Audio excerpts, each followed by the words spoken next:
Hola a todo el mundo, esta es la forma en que tenemos de contestar los videos, así que bueno, voy a ir leyendo las preguntas y los vamos contestando. Pregunta acá Cecilia, si los óxidos se calcinan también. En realidad los óxidos normalmente cuando se compran ya están calcinados. ¿Qué quiere decir esto? Estoy agarrando un anteojo. Lo que quiere decir esto es lo siguiente, digamos, los minerales como salen de la naturaleza tienen un montón de, digamos, de gases que van a desprender en la calcinación, ¿no? De diferentes sustancias, ¿no? De sulfuros, de carbonos, de distintas cosas. Entonces, el proceso de digamos, de fritar algo, que es como calcinar algo, por eso antes se llamaban calcinas, evita que esos gases salgan durante la cocción en un esmalte, por ejemplo. Entonces, normalmente la industria ahora, sobre todo en los países del primer mundo, ya lo tiene esto regulado. Pero si ustedes vieran que, por ejemplo, muchas veces pasa que se vende el óxido de cobalto mezclado con óxido de manganeso, deja una especie de burbujeo y entonces si ustedes ven que esto está pasando se puede calcinar el cobalto o calcinar el manganeso. Lo que se hace es muy fácil, se deja en un crisol que es como si fuese un bolsito que hacen solo de pigmento, meten solo de bizcocho, perdón, ponen el óxido ahí adentro y le ponen una tapita si quieren y se lleva más o menos a 1000 grados para que esos gases se desprendan y después pueden usarlo sin problema. Bueno, vamos a explicar algo interesante que pregunta acá Nicolás, si el titanio que se agrega también se diluye en agua. Pensemos que el mundo de la cerámica está dividido entre los que conocen o no conocen, entre los plásticos y los antiplásticos. Dentro de los plásticos, plástico por plasticidad, no por plástico de plástico, están todas las arcillas, los caolines y abajo de los caolines todas las arcillas. Del otro lado del muro están los antiplásticos. ¿Cuál es la diferencia entre unos y otros? Los plásticos, las arcillas, tienen una forma molecular que son como si fuesen escamas de pescado, como si fuesen hojuelas. Entonces tienen una carga negativa y con el agua lo que hacen es esto, se pegotean. Eso hace que, digamos, se floculan, se juntan entre ellas. Les gusta juntarse entre ellas con el agua porque hacen una reacción, el agua tiene una carga positiva, ellas tienen una carga negativa y por una reacción de la vida misma, de la química, se juntan y se apelotonan. Por eso las tenemos que diluir primero en agua para que esa hidratación sea lo mejor posible y después ponerlas en el esmalte. Todo el resto que no sea arcilla, son como si fuesen piedras, chiquitas, mínimas, pero son como si fuesen piedras. Es como si fuese arena, cuando ustedes ponen arena con agua y no hace nada y se disuelven, no se disuelven, sino que corren.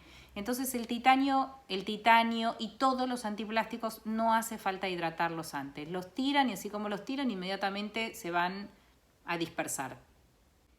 Otra pregunta. Preguntan, ¿cómo calculo 6% en un kilo de esmalte? Bueno, esto es una regla de 3 simple.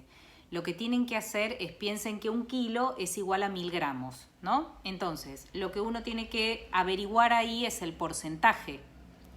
Digamos, la cantidad de gramos que tengo que poner porque el porcentaje lo sé. Entonces, para un kilo de esmalte, si el 100% es 1000 gramos, el 6%, ¿cuánto será? Se hace 6 por 1000 dividido 100, ¿sí? Es una regla de 3 simple y les da 60 gramos. 60 gramos es el 6% de 1000 gramos. 1000 gramos es igual a un kilo de esmalte. Ahora, pensemos, si ustedes eso ya lo tienen hidratado, piensen que los esmaltes por inmersión se dividen más o menos 1 kilo, 1 litro, con lo cual lo que tienen adentro de ese tacho es medio kilo de esmalte, ¿se entiende? O sea, si ustedes tienen el esmalte preparado, tienen la mitad de lo que pesa. Si ustedes tienen ponen 1 litro de esmalte, en realidad van a tener 500 gramos de peso seco. ¿Se entiende? Y entonces hacen todo en relación a 500 gramos de peso seco. Siempre se toma el peso seco de cualquiera de las fórmulas que tengan, siempre es el peso seco. Otra pregunta de Belén. Las pruebas, tal cual, las pruebas de 1230, si ustedes fueran, nosotros porque hicimos las pruebas primero en baja y después en alta. Pero si ustedes directamente van a hacer la prueba en alta, obviamente las pastas que van a alta temperatura, primero hay que bizcocharlas a menor temperatura para que queden porosas, para poder hacer que esa pieza, ese cuerpo cerámico quede poroso, para poder sumergirlo y que tome el esmalte. Si yo mando el bizcocho directamente a la temperatura final, se me va a vitrificar y por lo tanto no voy a poder esmaltar. Todas las pastas de alta temperatura primero se bizcochan a una temperatura menor, 1100, más o menos 1080, 1100, se esmaltan y al final en el esmalte van a la temperatura final, que será en este caso es 1230 o la temperatura a la que ustedes lleven. Verónica Costa pregunta, en alta temperatura, ¿a qué velocidad lo hacemos? Bueno, nosotros tenemos una curva que es bastante compleja, que la damos en el curso de hornos, pero pensá que más o menos entre 8 o 9 horas lleva una horneada de baja y entre 11 12 horas una horneada de alta, más o menos para que tengas idea. Pepe pregunta, en las de Mica, se ve que en la foto de Mica él veía como pinholes. Pinholes, para los que no sepan, hay una diferencia entre un puntito que pueda suceder, por ejemplo, por infracocción de un esmalte, a un pinhole. Un pinhole, que es una punta de alfiler, es un agujero, es una punta de alfiler, un agujero más o menos de ese tamaño, que llega hasta el cuerpo cerámico. Yo puedo tener un agujerito que, como en los blancos, porque le falta un poquito de temperatura, pero está impermeable, y el pinhole es algo que llega hasta el cuerpo cerámico. Con lo cual muchas veces nosotros ponemos esas piezas abajo del agua, entra el agua por ese punto y van a ver que empieza como a meterse el agua por ahí. Lo que veías de la mica no son pinhole. Lo que pasa es que esa mica a veces, cuando la granulometría es un poquito grande, lo que hace, y por el hierro que tiene y por la granulometría que ves, tiene como unos craqueladitos, pero no queda igualmente impermeable. El pinhole normalmente es producto o de los gases que desprende la pasta, o sea, la pasta está infracocida, empieza a desprender gas, supónganse que este es el cuerpo cerámico, empieza a desprender gases. Acá tiene el esmalte, el gas en una temperatura especial sale a través de la pasta, deja el espacio y eso no se sella más. Esa es una de las posibilidades. La otra es polvo, que quede alguna partícula de polvo y entonces ahí no se pone el esmalte, pero el pinhole verdadero es el que llega hasta el fondo. En ese caso, la mica no lo produce eso. Y en el caso que veías la mica más calcinada es porque está sobre blanco y aparte cuando la llevas a mucha temperatura y la alta temperatura soluciona todo. Matías pregunta, si en lugar de agregar al preparado del esmalte lo hago sobre el esmalte comercial aplicado, ¿pasa lo mismo? Si en lugar de agregar al preparado del esmalte lo hago sobre el esmalte comercial aplicado, supongo que me preguntás por la mica. Sí, lo podés espolvorear también. Lo que pasa es que lo que pueden hacer cuando hacen eso, si lo quieren espolvorear encima de un esmalte, es hacer un cristal o un blanco por inmersión, después le ponen unas capas de CMC o de gelatina o de alguna cosa al agua pero pringosa, y cuando está todavía mojado lo espolvorean así la mica para que quede pegada y eso anda perfecto también. Seguimos.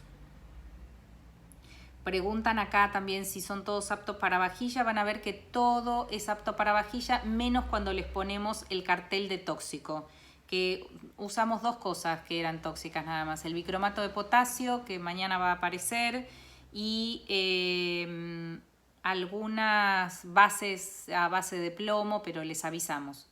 Julieta pregunta, si el esmalte cristal, por ejemplo, llega a 1080, ¿no interfiere en el proceso llevarlo a 1230? Lo que pasa es que ustedes se van a llevar tremendas felicidades cuando se den cuenta que muchos de los esmaltes comerciales que se venden para baja temperatura sirven para alta temperatura. Solo hay que probarlos. Yo tengo testeados casi todos los esmaltes que se venden en todas las casas de cerámica, en las 3 por lo menos casas de cerámica que hay en Buenos Aires, y sé perfectamente cuáles llegan y cuáles no.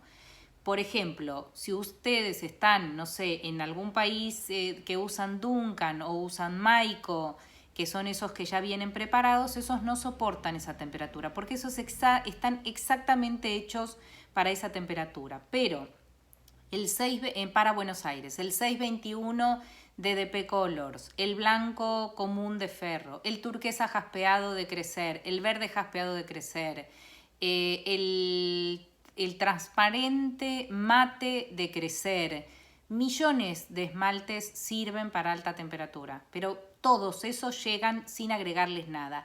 Y los que no lleguen, que aparezcan como más fluidos o que tengan esas burbujas que parecen bombitas de luz rota, se les empieza agregando un 2% del peso seco del esmalte y soportan. Entonces la idea es que, digamos, la naturaleza no es un supermercado. Esos materiales, por lo general, tienen un rango de temperaturas que toleran muchísima temperatura. Entonces está bueno que los prueben. Acá, bueno, esto ya estaba contestado, pero lo dejo contestado acá también. Los jaspeadores no queremos morterearlos, porque queremos, acuérdense siempre de qué pasa con esos elementos de la naturaleza que yo pongo en una granulometría parecida a la arena, ¿no? En esa granulometría que lo puedo tocar y es dura, o sea, y está grande. No llego a hacer el proceso de calentamiento suficiente sobre esa piedra para que a esa temperatura logre quemarse, logre fundirse. Entonces, por eso me hace de jaspeador. Si lo elevo de temperatura, ya vieron en las muestras que sí, el hierro se empieza a disolver.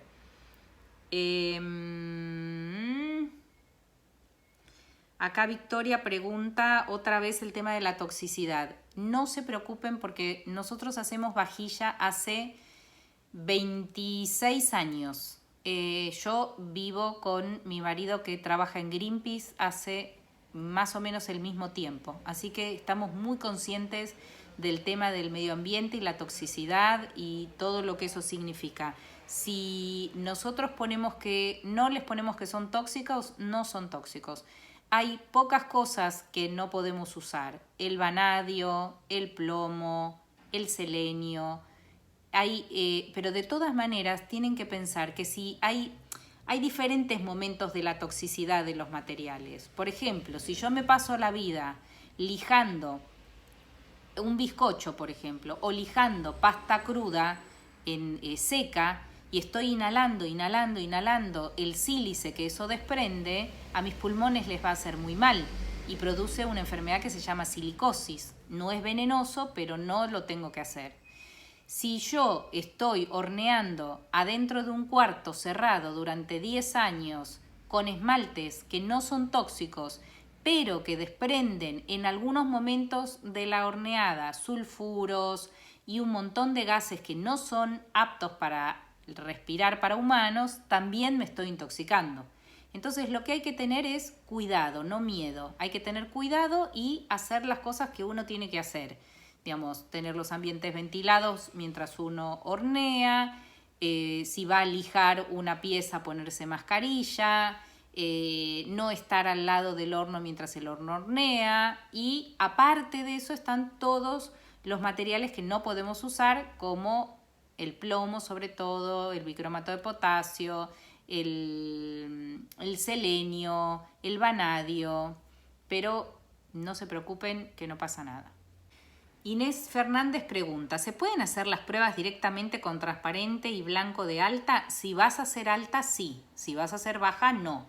Porque a diferencia, hay que probar igual, porque a diferencia del esmalte de baja, que yo le puedo poner, por ejemplo, kaolín o alúmina, para que resista y llevarlo a alta, los esmaltes de alta, si los mando a baja, tienen mucha cantidad de alúmina y no me van a fundir. Entonces tal vez debería comprar alguna frita. Las fritas son estos conjuntos de álcalis que se venden todos juntos, fritados, como si fuese una receta de derretidores, digamos. Y entonces tal vez le podría agregar a un esmalte de alta alguna frita en un porcentaje y ver qué sucede con eso. La pregunta de Luciana. Luciana dice que mezcló la mica en la pasta y la pasta quedó cobriza. Pero que pregunta si esos modificadores y esos jaspeadores se pueden poner en la pasta. Sin ningún problema se pueden poner en la pasta también. Miren, acá hay unos specs de manganeso, ¿ven? Que ahora mañana los van a ver. Están en la pasta. Esto es un esmalte azul común. Es alta temperatura, ¿no? Pero es un esmalte azul común que tiene estos specs de manganeso y da esto. Y tiene un poco de titanio también. Entonces, sí, los podés. Acá todo se puede mezclar con la pasta, con el esmalte. Lo peor que nos puede pasar es que quede asqueroso. Si queda asqueroso, no lo hacemos más y ya está. Otra linda pregunta. Ingrid pregunta, ¿se pueden agregar sobre barbotina? Sí, también. Lo que pasa es que ahí, por ejemplo, si yo le quisiera agregar a un engobe, ¿no? Hecho con barbotina o hecho como esté hecho. Le quiero agregar jaspeadores. Piensen que ahí la cantidad de alúmina que tiene la barbotina lo va a tapar. Entonces, podría tal vez pintar, se me ocurre ahora, pintar con esa barbotina, no sé, de color fucsia, supónganse, que tenga esos jaspeadores o que tenga hematite, por ejemplo, dejar secar y después pasar algún trapito o alguna cosa para que se le salga esa arcilla que tiene encima del jaspeador y me lo deje al aire. Entonces sí, también se puede, súper. Julieta pregunta, ¿cómo sabes si su horno llega a 1230? Bueno, tenés que ver qué marca de horno tenés, qué número, o sea, el que te lo vendió que te diga a ver cómo es, digamos. No es la única manera que se puede saber. Alejandra pregunta que si el esmalte no salió bien la primera vez, si se puede volver a hornear. Ustedes piensen que, miren, el domingo va a haber una ceramista muy importante mexicana que se llama Ana Gómez, que hace obra cerámica y que trabaja con Graciela Olio también, y que ellas hicieron muestras en México que tenían entre 17 y 20 entradas al horno diferente para lograr diferentes efectos a diferentes temperaturas. Vos podés poner la cantidad de veces que se te dé la gana adentro del horno, porque no le pasa nada. Puede ser que, digamos, si la molestás mucho, a la larga se te pueda romper, pero no les pasa nada. Pregunta de Paola. Pregunta si su horno lo puede pasar de 1075 a 1100, si aguantará. Pensá, Paola, una cosa. 1075, 1085, 1095, 1100, tenemos 25 grados. 25 grados, pensá que un humano puede resistir 25 grados estando al aire. 25 grados no es nada. Y en una pasta es un montón. Así que normalmente no les pasa nada a los hornos a esa temperatura.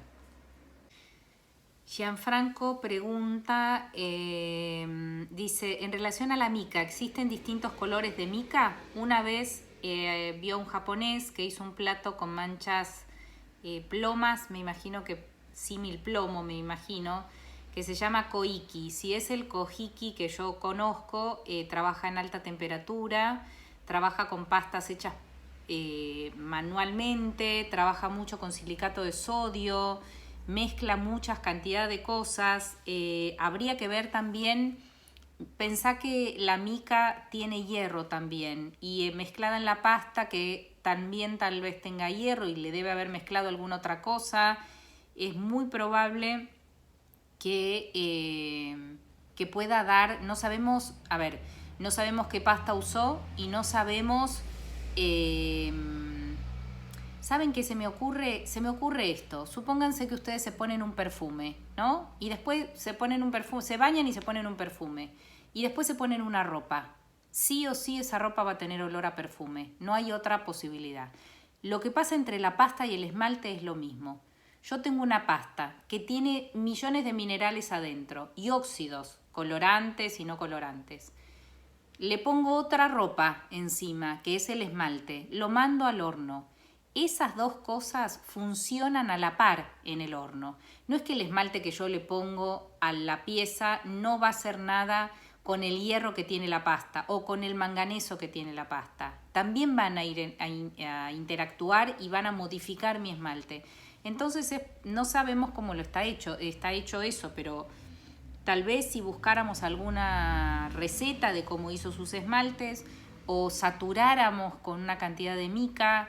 Piensen que la mica es algo bastante raro porque tiene un aspecto bastante extraño, pero es una arcilla también. Es una arcilla que no nos sirve por la plasticidad que tiene para tornear, por ejemplo, pero sí como arcilla en relación a la lúmina que tiene y es un y a la cómo está compuesta químicamente. Pero habría que ver, pero todo puede ser que sí. María Eugenia pregunta, mi horno llega a 1200 grados de temperatura máxima y uso 1100. ¿Me puedo arriesgar a llevarlo? Y uso por ahí un poco menos.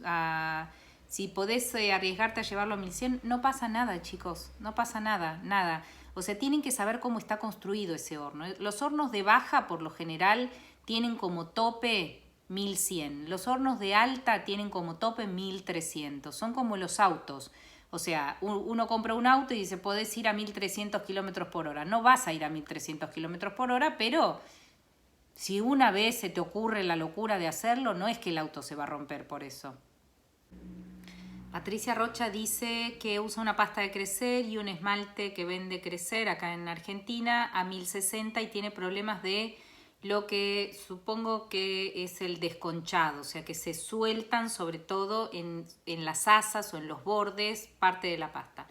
Lo primero que hay que pensar cuando hay un desacople entre el cuerpo cerámico y lo que uno le está poniendo encima es, lo más fácil de testear es saber si la temperatura a la que yo estoy llevando las horneadas es la correcta.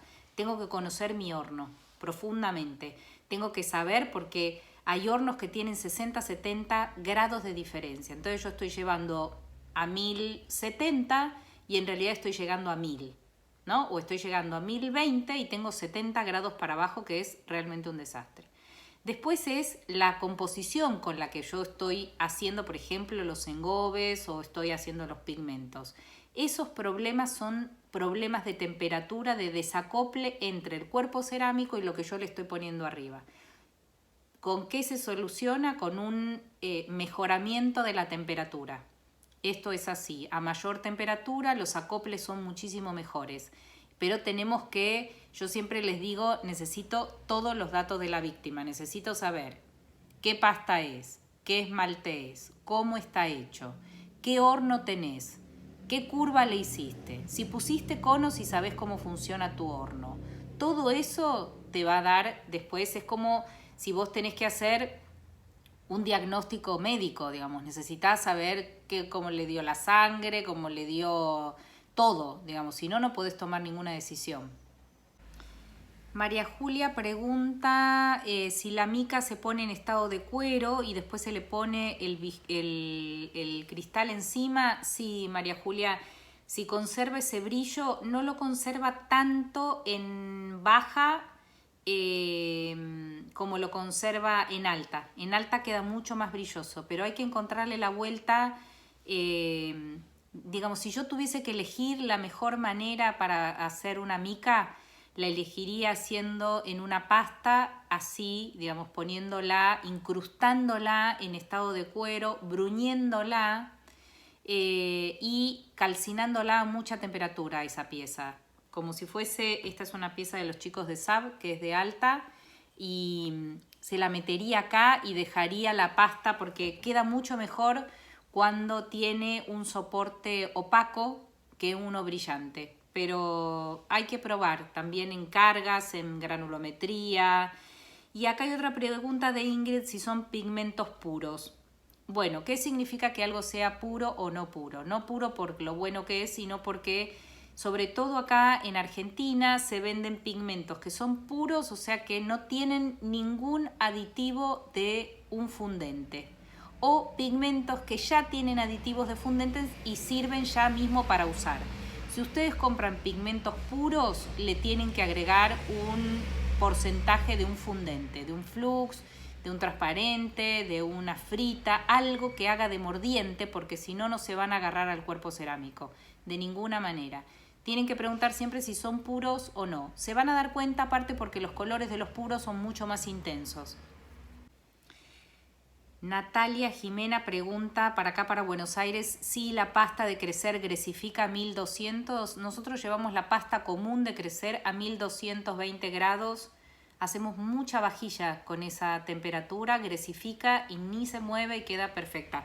Obviamente no va a quedar blanca, ¿no? Queda grisácea, medio como una porcelana medio sucia, digamos. Pero si usas engobes o esmaltes, no ves la pasta y sos feliz.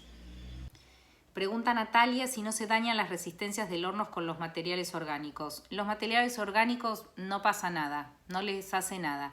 Las resistencias, piensen que un horno más o menos, si uno lo cuida, son más o menos aguanta 2000 horneadas. Y lo que pasa también en América Latina, que somos países con problemas económicos, a estos hornos, digamos, hay como dos grandes mundos de los hornos.